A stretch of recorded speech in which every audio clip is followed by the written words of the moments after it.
Cristo Jesús.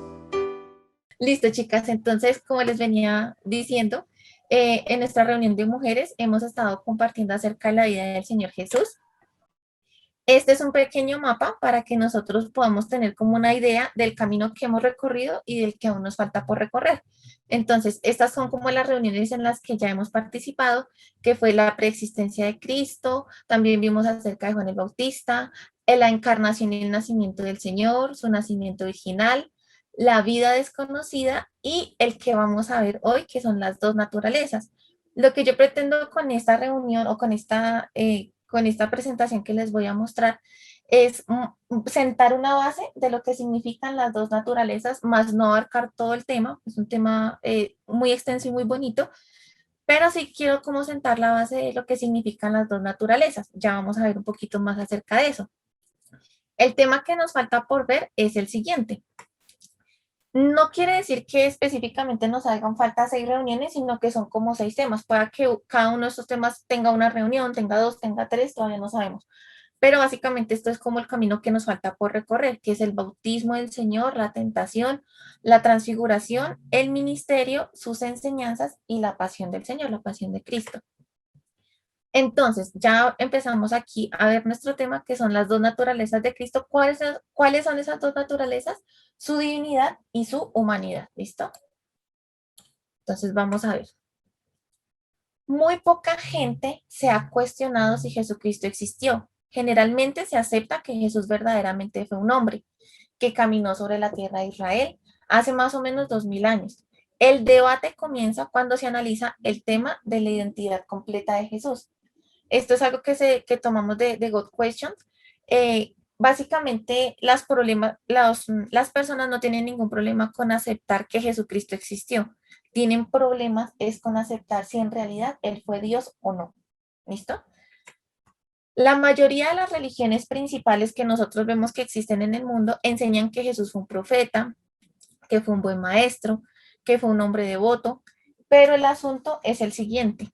La Biblia nos dice que Jesús fue infinitamente más que un profeta o un buen maestro o un hombre devoto. Básicamente la Biblia nos está mostrando que Jesucristo es Dios mismo. No solamente que fue un hombre bueno, o no, la Biblia no nos muestra a Jesús como un hombre común y corriente, sino como un hombre que también es Dios. Entonces, básicamente el tema que nosotros vamos a ver hoy se divide en estos 4 subtemas o vamos a ver estos 4 aspectos. Primero, que las dos naturalezas del Señor es un asunto rodeado de misterio. Después, vamos a ver que las dos naturalezas del Señor es algo real que puede ser probado. Después vamos a ver que era algo necesario y también que es algo eterno. ¿Listo? Entonces empezamos con el primer tema, que es un asunto rodeado de misterio. ¿Qué es un asunto rodeado de misterio? Este tema de las dos naturalezas del Señor.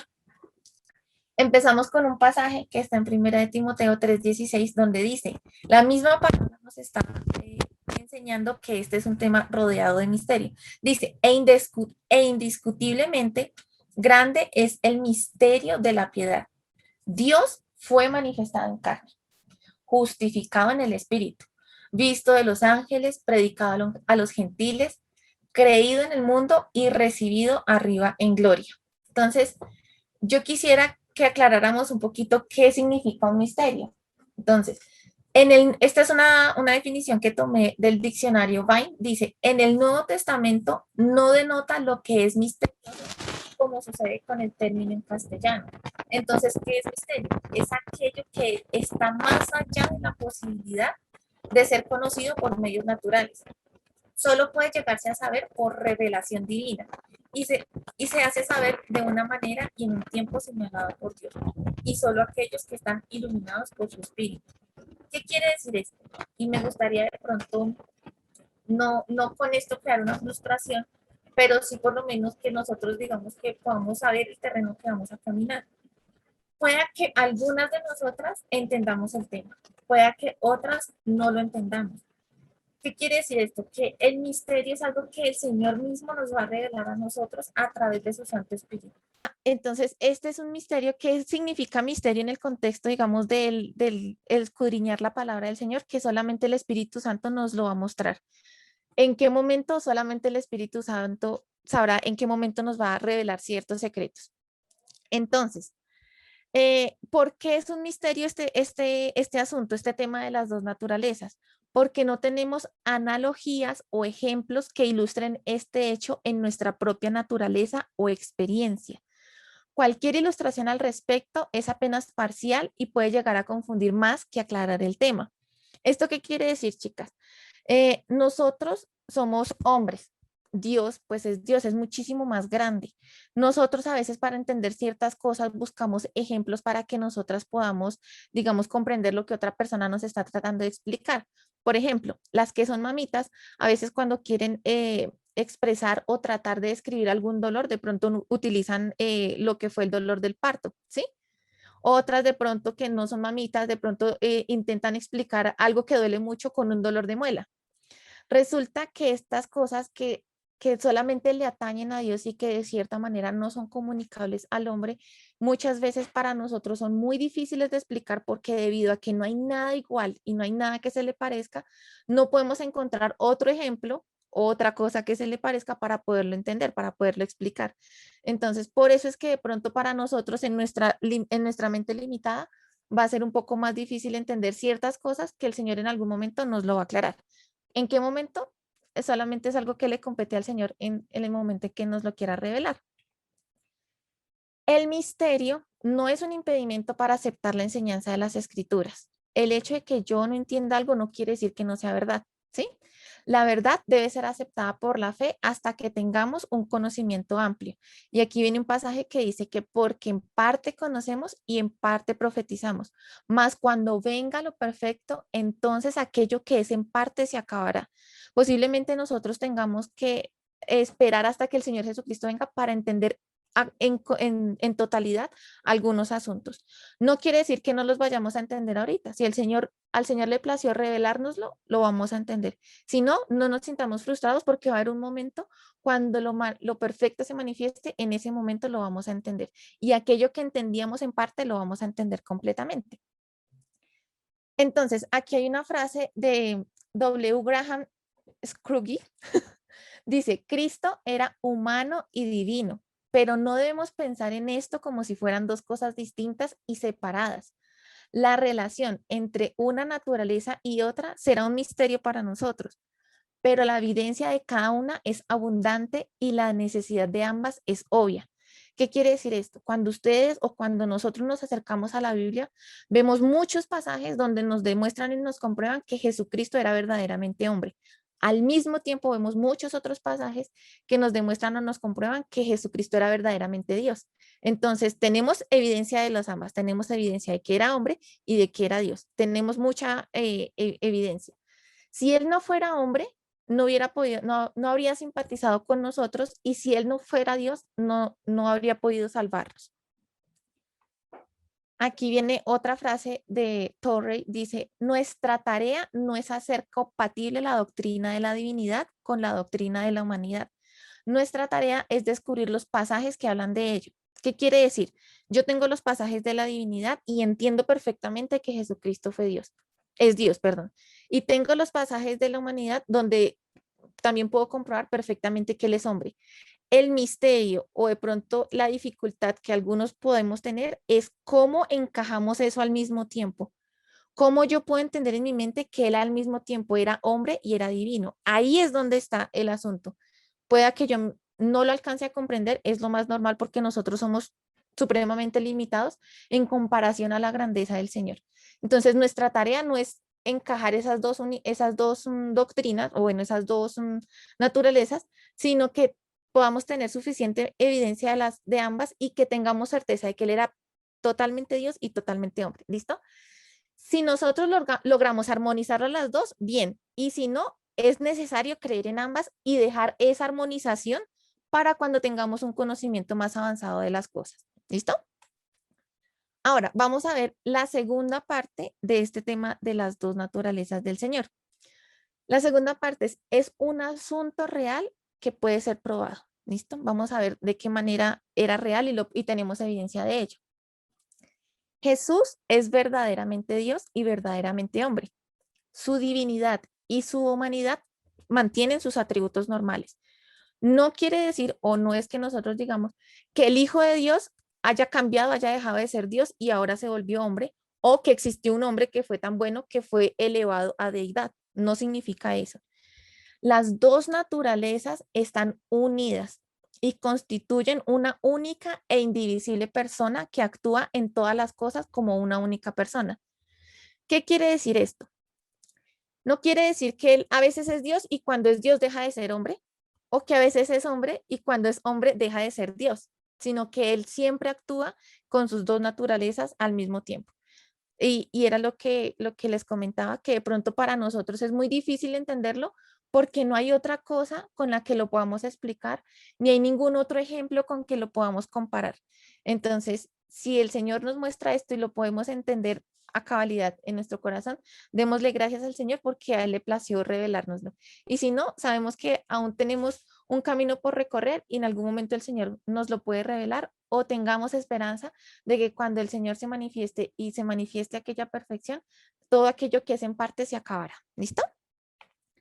Ahora, en este punto quisiera retomar un poquito lo que vimos en nuestra reunión de introducción acerca de los evangelios. Nosotros tenemos 4 evangelios, 3 que son sinópticos, que son Mateo, Marcos y Lucas, y uno que es el personal, que es Juan.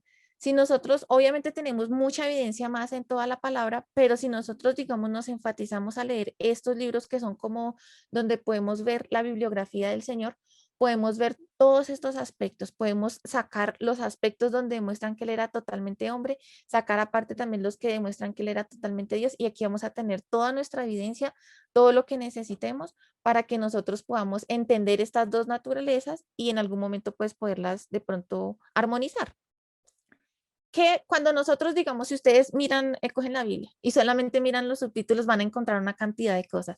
Que Cristo sanó, que Cristo alimentó, que Cristo convirtió, que Cristo hizo, que Cristo hizo. Solamente viendo los subtítulos ya nosotros vemos cosas que un hombre normal no haría. Entonces eso ya nos deja dar solamente dar un vistazo de que él definitivamente no era solamente hombre. ¿Listo?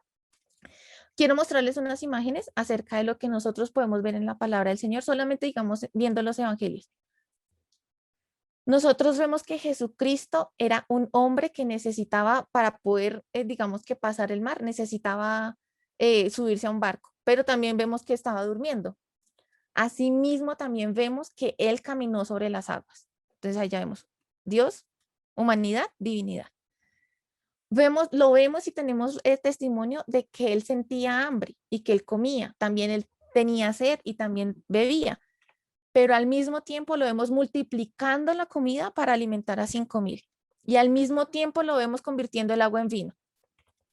Vemos un Jesucristo que murió en la cruz, pero también un Jesucristo que resucitó y dejó la tumba vacía. Vemos un Jesucristo que fue presentado ante Pilatos. Y después vemos un Jesucristo que fue glorificado y entronizado. Vemos un Jesucristo al cual los judíos querían apedrearlo. Y al mismo tiempo vemos un Jesucristo al cual los ángeles adoran. Solamente como por tener un vistazo de que definitivamente hay evidencia de que en el Señor Jesucristo habían dos naturalezas. Eso es algo innegable. Decía Crisóstomo, no pienso en Cristo como si fuera apenas Dios o apenas hombre. Pienso en él como ambos al mismo tiempo, tanto Dios como hombre. Tercero, era algo necesario. Si ustedes recuerdan, cuando nosotros vimos en nuestra reunión de la encarnación, hay un pasaje precioso de Hebreos que quisiera traer nuevamente aquí a memoria para que nosotros podamos entender por qué era necesaria, digamos que volviéndola a retomar, esa encarnación o el hecho de que Dios se hiciera hombre o que tuviera esas dos naturalezas. El valor de la expiación solo se entiende sobre el hecho de que las dos naturalezas estaban unidas en Cristo. ¿Qué es expiación? Expiación es cuando se quitan las culpas con base en un sacrificio. ¿Qué fue lo que hizo el Señor? Quitó nuestras culpas con base en ese sacrificio que Él hizo. Entonces, ¿dónde vemos eso? En Hebreos. Dice, debido a que los hijos de Dios son seres humanos hechos de carne y sangre, el Hijo, Dios, también se hizo carne y sangre, pues solo como ser humano podía morir y solo mediante la muerte podía quebrantar el poder del diablo que tenía el poder sobre la muerte. Únicamente de esa manera el Hijo podía liberar a todos los que vivían esclavizados por temor a la muerte. También sabemos que el Hijo no vino para ayudar a los ángeles, sino que vino para ayudar a los descendientes de Abraham. Por lo tanto, era necesario que en todo sentido Él se hiciera semejante a nosotros, sus hermanos, para que fuera sumo sacerdote fiel y misericordioso delante de Dios. Entonces podría ofrecer un sacrificio que quitara los pecados del pueblo. Con esta base que encontramos en la palabra, de aquí en adelante quiero tratar de explicar por qué era necesario que él no solamente fuera Dios, o sea, que porque muchos nosotros de pronto en algún momento pensamos, pero si él era Dios, pues ¿para qué tenía que hacerse hombre? Él lo había podido salvarnos como Dios. ¿Por qué se hizo hombre? Eso ya lo vimos en la encarnación. Ahora, ¿por qué mantuvo las dos naturalezas y por qué aún hoy mantiene las dos naturalezas? Eso es lo que vamos a tratar de aclarar en las diapositivas siguientes. Entonces, si Cristo solamente fuera hombre, su muerte no tendría más significado que la de cualquier otro mártir que sea por nosotros. ¿Cuántas personas a lo largo de la historia han muerto por otras personas? ¿Sí? Han habido muchos que han muerto. Obviamente ninguna muerte se compara a la del Señor porque el Señor Jesucristo murió por toda la humanidad y eso ningún ser humano lo puede hacer. Pero en el caso hipotético de que él solamente fuera hombre, su muerte hubiera sido como la de cualquier mártir. No hubiera tenido ninguna diferencia. Hubo otros mártires. Entonces, si él hubiera sido solamente hombre, un mártir más, por decirlo así. Si él fuera solamente divino, o sea, que él nunca se hubiera hecho hombre, no habría estado ligado realmente con la humanidad y su muerte no tendría ninguna virtud redentora. ¿Qué es redención? Redención es cuando se consigue la libertad de una persona mediante el pago de un precio. ¿Qué hizo él? Pagar un precio con su sacrificio, con su propia sangre, con su propia vida, para que nosotros fuéramos libres. Entonces, si nosotros vemos solamente esta primera parte, era necesario no solamente que fuera hombre, sino que también fuera divino. ¿Listo? Vamos a la siguiente. Dice, en la unión de estas dos naturalezas, en la unión de las dos naturalezas, la eficacia de la expiación es infinita. De lo contrario, Cristo no podría ser un mediador apropiado entre Dios y el hombre. Aquí quiero hacer una pausa y ahorita retomo. ¿Qué significa mediador? Mediador es alguien que está en medio de dos partes, haciendo como una negociación para que las dos partes se pongan de acuerdo. Exacto. ¿Qué pasa? Como lo dije al inicio, hay muchos ejemplos que de pronto nos van a confundir, pero de pronto otros nos pueden aclarar. Quiero como ponerles a ustedes un ejemplo que obviamente es un ejemplo supremamente imperfecto, pero de pronto nos puede ayudar a entender un poquito. Eh, y es un ejemplo tonto, pero quisiera fue algo que se me ocurrió hoy mientras que estaba pensando en este tema. Digamos, si ustedes ven de pronto en la calle, mm, no sé, de pronto digamos dos perritos que están peleando, ¿sí? Ustedes, ¿qué es lo máximo que ustedes podrían hacer? Solamente separarlos. Pero si digamos ustedes quisieran hacerlos entrar a los dos en razón, tendrían ustedes que de cierta manera como hablar el idioma de los perros, ¿sí? Pero no hay persona que lo pueda hacer. Otro ejemplo, por ejemplo, digamos, Jersey está acá y supongamos que ella definitivamente no habla, no entiende el español, pero aquí todas las que estamos aquí en Colombia, entonces hablamos y entendemos el español. ¿Ella qué necesitaría para que ella se pudiera expresar a las que hablan español y las de español se pudieran expresar a ellas? Una persona que estuviera en el medio que tuviera algo de las dos partes, ¿sí? Entonces, alguien que entendiera tanto el portugués y alguien que entendiera el español, para que esa persona que tiene algo de las dos partes pudiera hacer esa mediación. Eso fue lo que hizo el Señor Jesucristo con sus dos naturalezas. Para poder ser mediador entre Dios y los hombres, tenía que tener algo de Dios y algo de los hombres. Entonces, si retomo acá, dice, en la unión de las dos naturalezas, la eficacia de la expiación es infinita. De lo contrario, Cristo no podría ser un mediador apropiado entre Dios y el hombre. Su doble naturaleza, su divinidad y su humanidad, lo capacita para poner las manos en ambos, o sea, para tener parte en ambas partes. Su divinidad le permite igual dignidad con Dios y su humanidad le da perfecta compasión para con el hombre. Nosotros no necesitamos solamente compasión humana. Si hubiese habido un humano que se hubiera dado cuenta de nuestra condición y se hubiera compadecido, ¿de qué nos sirve solamente la compasión? Necesitamos algo que en realidad nos salve. Entonces nosotros no necesitamos solamente compasión humana, necesitamos poder divino. En Jesucristo, si estamos seguros de su compasión humana, sabemos que Él está dispuesto a ayudarnos y a salvarnos. Pero a su vez, como también Él es divino, entonces seguros de su poder divino, sabemos que Él es capaz de ayudarnos y salvarnos. Necesitamos ayuda y necesitamos salvación. Si fuera solo hombre, Él estaría dispuesto. Si Él fuera, pero como Él es hombre y Él es Dios, no solamente está dispuesto, sino que también es capaz. O sea, tiene la disposición y tiene la capacidad de ayudarnos y de salvarnos. Su disposición y su capacidad se combinan para hacer de Él nuestro todo suficiente Salvador, por lo cual Él también es poderoso para salvar para siempre a los que por medio de Él se acercan a Dios, puesto que vive perpetuamente para interceder por ellos. De lo contrario, Él no lo hubiese podido lograr. Por eso era importante no solamente que Él se encarnara, sino que Él mantuviera al mismo tiempo esas dos naturalezas. Esto es algo eterno. Las dos naturalezas del Señor Jesucristo son algo eterno. Vamos a verlo. La encarnación de Jesús es perpetua. Él no dejó de lado su humanidad, pero esto no quiere decir que Él esté sujeto para siempre a las limitaciones naturales de la vida en esta tierra. Él tiene un cuerpo real, como nosotros vemos que fue manifestado a sus discípulos después de la resurrección. Nosotros sabemos que el Señor Jesucristo murió, resucitó y después de haber resucitado se manifestó a los discípulos, ¿sí? ¿Y cómo se manifestó? Con un cuerpo real. Ustedes recuerdan cuando en la incredulidad de Tomás, que él, incluso en la incredulidad de los demás que no sabían a quién estaban viendo, el que dijo, tengo hambre, tienen algo para comer. Entonces, eso también demostraba que él cuando resucitó, resucitó con sus dos naturalezas. Cristo en su humanidad alcanzó el trono del universo. Una vez que Cristo se manifiesta después de la resurrección a sus apóstoles, ¿qué pasa después de 40 días? Él es ascendido al cielo. ¿Y cómo ascendió? A la vista de todos, en su mismo cuerpo.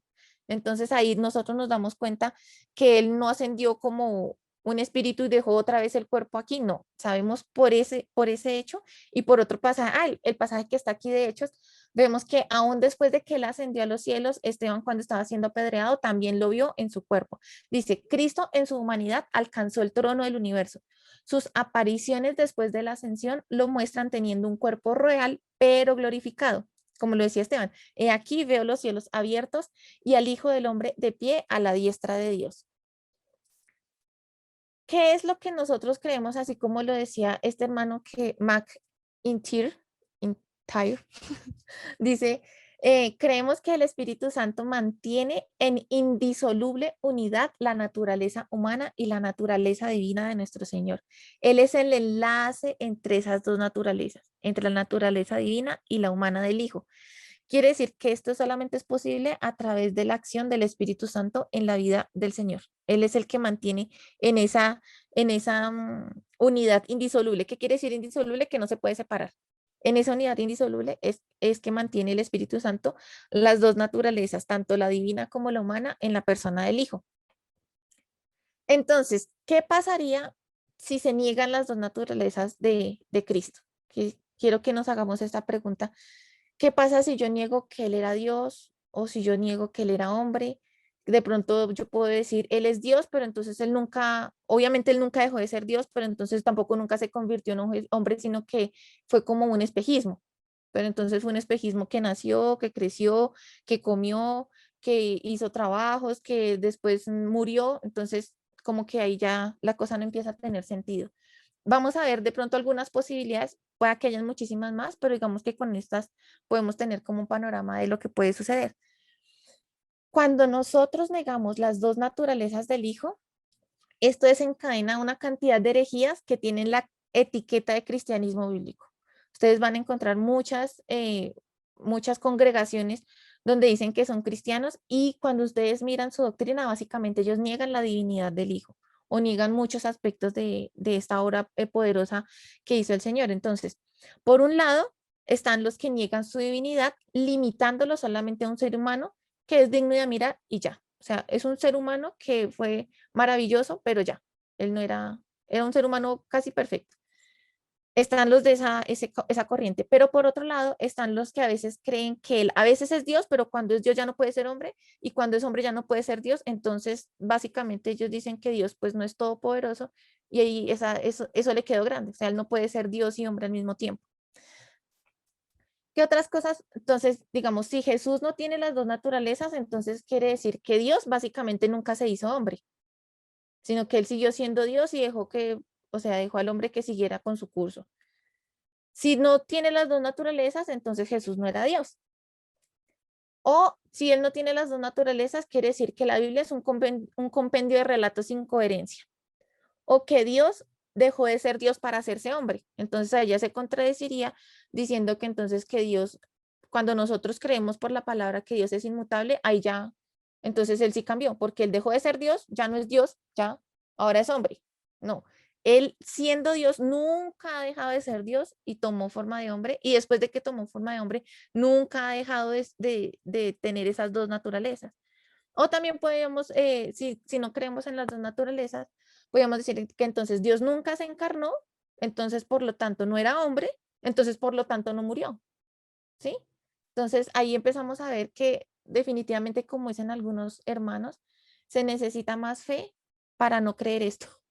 Se necesita más fe para nosotros creer en alguna de esas otras teorías que no tienen coherencia y siempre van a encontrar tropiezo en ellas mismas. Hay algo que me pareció súper precioso, que yo lo encontré en la página de God Question. Ellos hacen una pregunta, ¿quién es Jesús? La responden de una manera que a mí me pareció preciosa. Quise de alguna manera tratar de resumirla, pero definitivamente no pude. Entonces, yo quisiera que juntas la pudiéramos leer y vamos a verla. Aquí es acá. Dice, C.S. Lewis en su libro Mero Cristianismo escribe lo siguiente.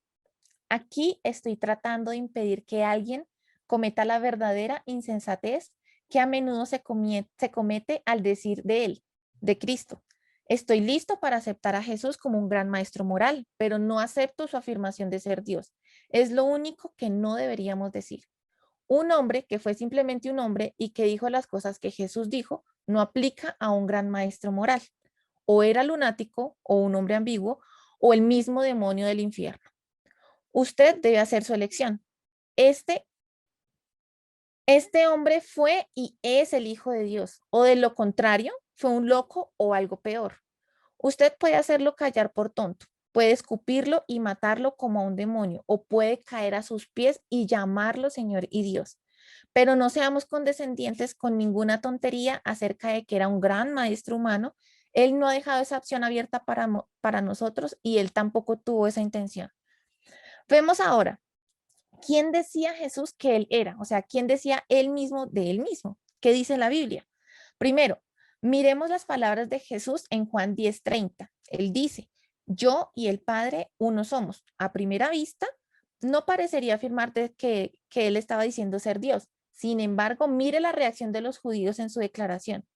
Por buena obra no te apedreamos, sino por blasfemia, porque tú, siendo hombre, te haces Dios.